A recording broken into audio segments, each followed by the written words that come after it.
BPL এর নিলাম থেকে ৯ ক্রিকেটারের নাম কেটে দেওয়ার যৌক্তিকতা দেখেন না বিসিবির সাবেক পরিচালক ফাহিম সিনহা। জানান, অভিযোগ প্রমাণ হলে সব ধরনের ক্রিকেট থেকে বহিষ্কার করা হোক তাদের।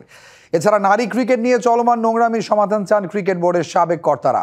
জাহানারা আলমের যৌন হয়রানির ইস্যুতে আরও ১৫ কার্যদিবস সময় বাড়িয়ে ২০ ডিসেম্বর তদন্ত রিপোর্ট জমা দেবে কমিটি।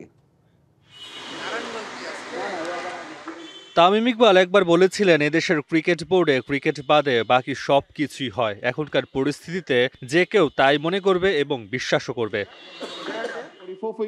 চট্টগ্রামে চলছে আয়ারল্যান্ড সিরিজ, তবে সেদিকে মন আছে কার? বিপিএল এর নিলাম শেষ হলেও রয়ে গেছে তার রেশ। ফিক্সিং সন্দেহে নাম কাটা গেছে এনামুল বিজয় সহ ৯ ক্রিকেটারের, যা নিয়ে চলছে সমালোচনার ঝড়। এবার এ নিয়ে কথা বললেন ক্রিকেট বোর্ডের সাবেক কর্তারাও। জানান, অভিযোগ প্রমাণিত হলে বহিষ্কার করতে হবে সব ধরনের ক্রিকেট থেকে। কিন্তু এর আগেই কেন নাম কাটা গেল ৯ জনের? প্রশ্ন সাবেক পরিচালকের।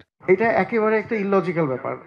নতুন এবং ফিরে আসা গ্রাহকদের জন্য নগদে চলছে ক্যাশব্যাক সহ প্রতিদিন হাজারো উপহার জেতার সুযোগ। হবে আশা আর ফেরা, সারপ্রাইজ সেরা। আপনার বিপিএল বাংলাদেশ ক্রিকেট বোর্ডের আন্ডারে ইন্টিগ্রিটি একটা ডিপার্টমেন্ট আছে। ওইটার চেয়ারম্যান বলে দিলে একটা পার্টিকুলার লিগ খেলতে পারবে না। কি কারণে খেলতে পারবে না এটা স্পেসিফাই করাটা জরুরি।